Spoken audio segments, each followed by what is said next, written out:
Em nosso estudo de hoje, a lição 52 do livro Rumo Certo tem por título Mais Sempre. Ante as questões aflitivas que nos assoberbam a experiência individual, analisemos agora das receitas de paz que a doutrina espírita nos oferece à frente dos males com que somos defrontados no dia a dia. Entraves para entendimento com o próximo. Apliquemo-nos sempre mais à caridade de observar com mais profundeza e compreensão as dificuldades dos outros.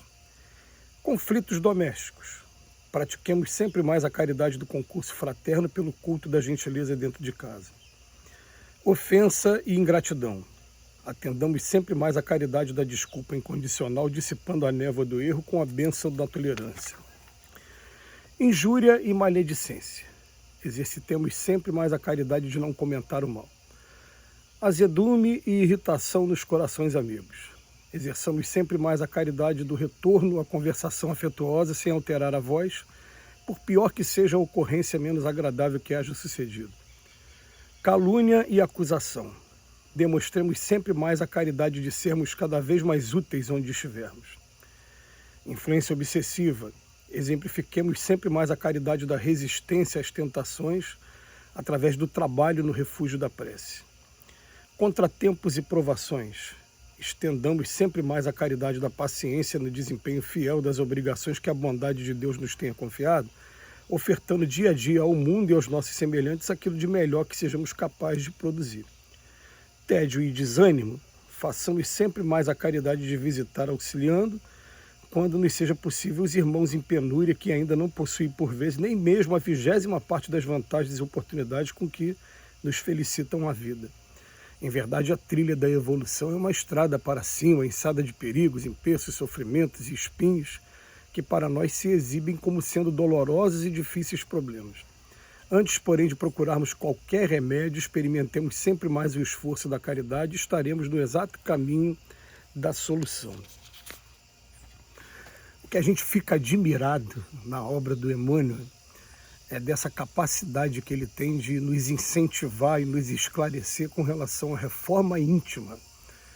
Porque a gente percebe e vem sempre trabalhando esse conceito, né, nesses estudos, que nós espíritos nós temos duas asas, a asa da inteligência e a asa da moralidade.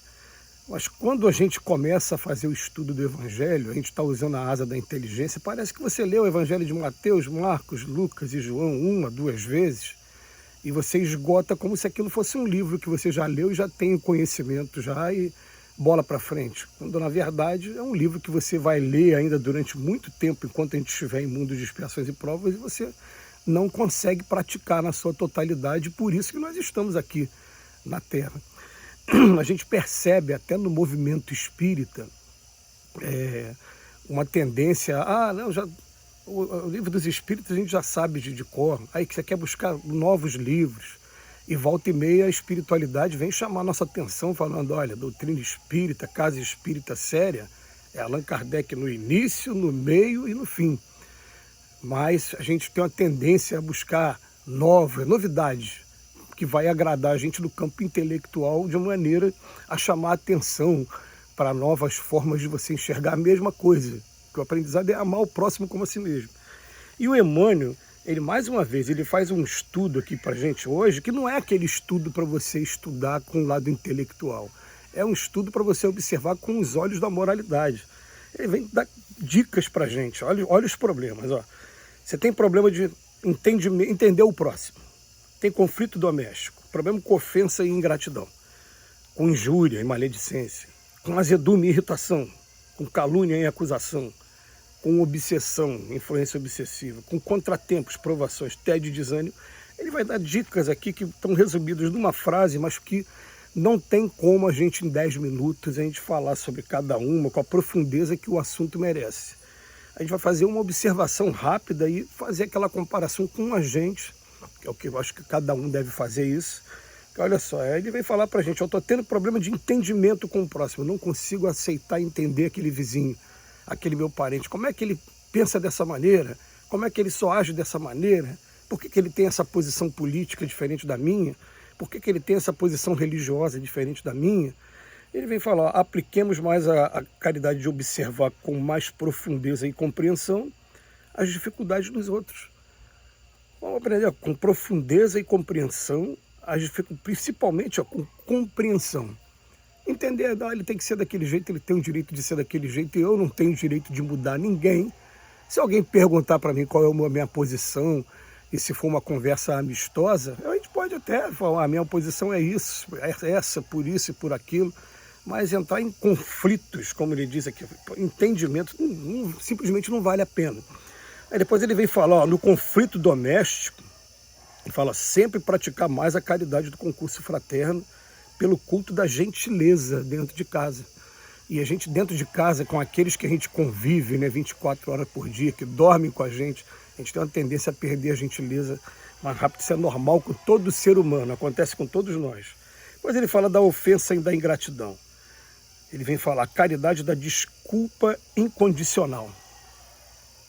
É engraçado que tem algumas pessoas que eu fico analisando, às vezes a pessoa faz um monte de coisa, tentando às vezes até te magoar, mas você simplesmente, aquela pessoa, você gosta tanto que você vai deixando acontecer, igual acontece com uma pessoa senil.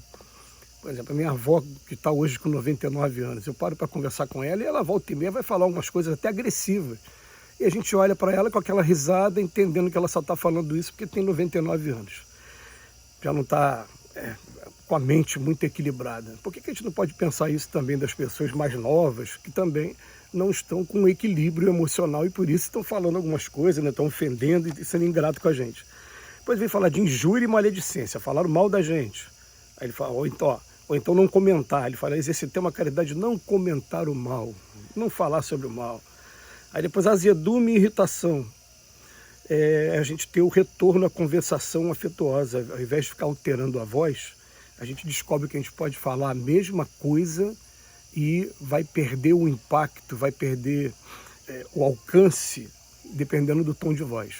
Quando você fala de maneira agressiva, você vai estar sendo interpretado como uma pessoa grossa, uma pessoa que está brigando. Quando você fala de maneira mais suave, você está falando a mesma coisa, o mesmo conteúdo. Depois fala da influência obsessiva e ele vem falar para a gente, quando você sentir aquele pensamento recorrente, que você sabe que está te estimulando a uma coisa que é contrária ao evangelho, é você se vingar de alguém, é você ceder uma determinada tentação de um vício que você tenha. O que ele fala para a gente? Vamos a caridade da resistência às tentações e coloca o caminho de sempre, todos os espíritos falam isso. Trabalho e o refúgio da prece. Quantas vezes a gente se priva de momentos, a gente simplesmente faz prece. Eu estou com vontade eu estou quase caindo naquela tentação de ceder a minha resistência aqui. Eu faço uma prece, vejo que a prece não está dando resultado, que a vontade está grande, me entrego a algum trabalho que vai ocupar meu tempo. Aliás, essa é a fórmula principal do estudo da obsessão. Depois ele fala contratempos e provações. Eu estou com um objetivo e no meio do objetivo tem um monte de obstáculo que está me atrapalhando. Contratempo. Ele fala, entendamos sempre mais a caridade da paciência. E o Emmanuel tem uma frase num dos estudos dele que me marcou. Ele fala assim, né, que não importa a conquista do objetivo, o que importa, o que é avaliado, é quais foram os meios e qual foi o meu equilíbrio emocional durante o período que eu estava buscando o objetivo. Mais importante do que você chegar na linha de chegada é a maneira honesta, a maneira que você trabalhou durante todo o trajeto da corrida. Essa que é a ideia e que foi muito marcante esse estudo para a gente. Como vários outros, o Emmanuel é um educador nato. Depois ele fala tédio e desânimo.